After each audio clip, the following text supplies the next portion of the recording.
God, in one sense, did not want Pharaoh to simply let the Israelites go from Egypt easily.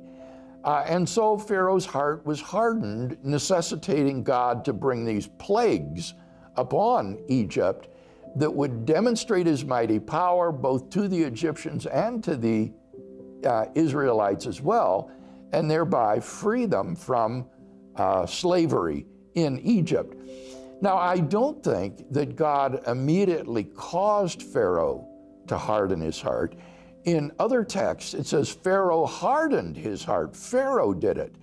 But I think that from a Molinist perspective or a middle knowledge perspective, we can understand these verses to mean that God knew that if Pharaoh were in these circumstances, he would freely react by hardening his heart.